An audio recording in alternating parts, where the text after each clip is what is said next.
Welcome back to my channel. I'm going to be making the next player character token for my expedition into the Abomination Vaults. I am still quite excited for this adventure path and cannot wait to see the next two characters. But the character I am working on for this video is a Oracle of Bones. Oracles have many mysteries that change how they function, and for each mystery, they slowly fall into more powerful curses as they get stronger themselves. Their abilities acting like a double-edged sword. The Oracle of Bones' minor curse is that, while they are under its effects, non-magical healing is halved, and due to their nature, they heal through negative energy. They get the Chill Touch cantrip, which has varied effects depending on the target being alive or dead. And their unique spell is Soul Siphon, which has a 30-foot negative damage life drain effect that levels up with the character, and costs focus instead of a spell slot. It's got relatively low damage, but the trade-off is that it heals the caster all in one action. And should the creature fail its fortitude check, they are drained, which is an incredibly dangerous effect, losing your level amount of HP on top of the damage taken until they take a long rest per drained condition. This is the art chosen by the player. I tried to reverse image search to credit its origin, but best I got was the Pathfinder wiki. Despite its appearance though, with the eye stalks creeping around the cloth, it is actually a Dhampir flesh warp. Dhampirs being the offspring of a vampire and a mortal, and a flesh warp being people whose forms are created or radically transformed by magic, alchemy, or unnatural energies. With that, let's get started with the token. First, I isolated the image, cleaning up where the wand select overlapped or missed.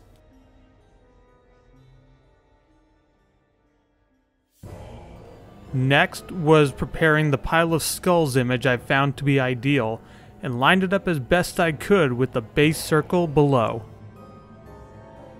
I began selecting the skulls that had the majority of their form within the circle. I was debating a lot of the time if less is more when going about this process, and decided to leave a lot of empty spaces instead of taking skulls from outside the circle and bringing them in.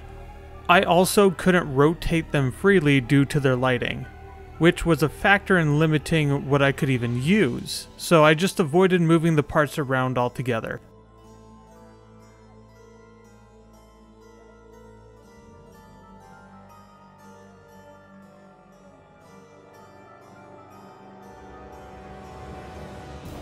I cleaned up some of the skulls where possible, then went on to move the flesh warped image to the best location.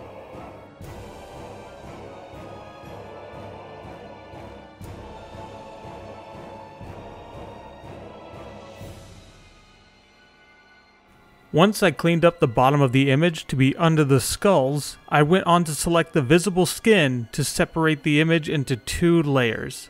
The focus currently is on the robes instead of the visible body, so that I can make the majority of the character's style fit what the player's fantasy is.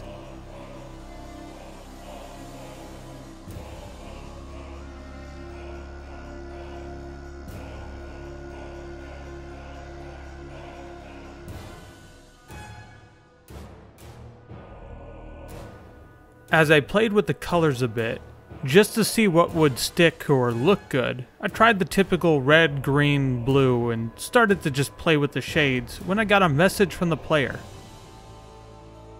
Something swampy. Perfect. Now I had a direction for the colors and imagined either a sickly green or a dark green. I resumed playing with the colors to see what would end up being the best look. Once I found the perfect robe color, I gave it a drop shadow and a dark green outer glow that I would play with more in the future.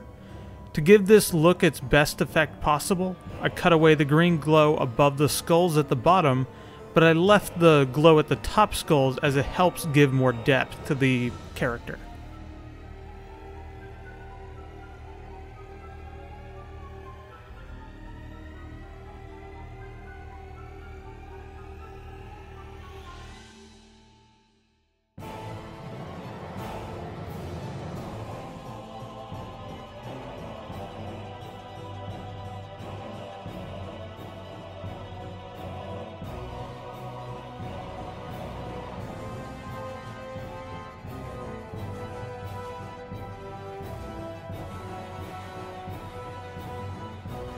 When I looked at the character again, where the robe folds over the face and the arm goes up into the sleeve, it really bothered me.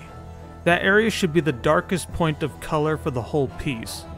I lassoed the area I wanted to darken, and on the highest layer, I then painted on a gradient black that would help hide the edges.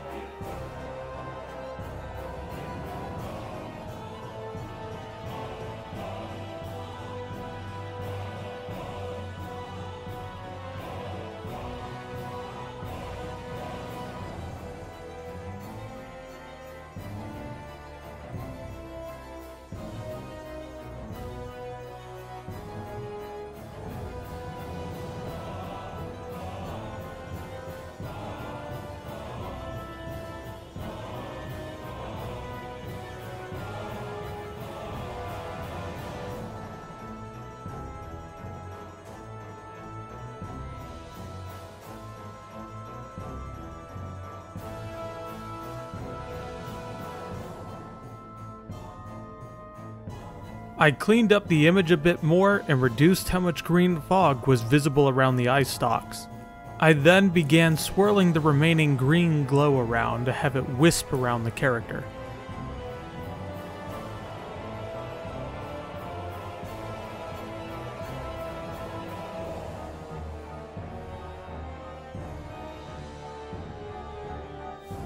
Not wanting to overdo the fogged effect, I moved on to the skulls and their small notes of details as I add some glowing elements into some of them.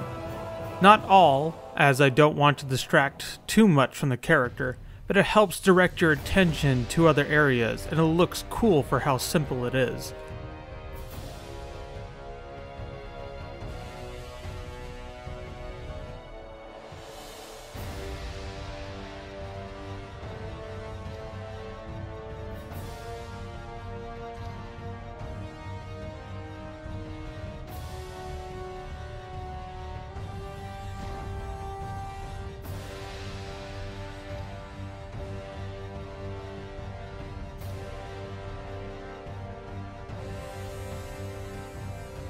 After looking at the image a bit more, I decided to do one last smudging on the fog effect.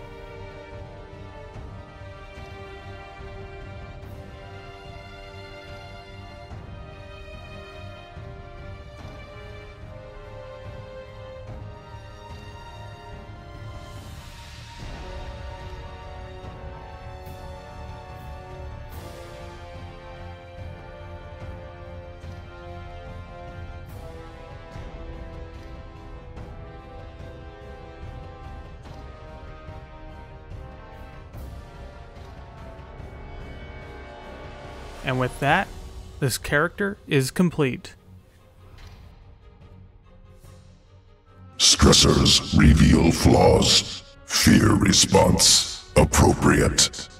Must examine closely. Here's Snik and the Oracle of Bones beside each other. The next two tokens I complete will be the other two PCs. The next one being an investigator with ties to the occult, the other a cleric of some kind.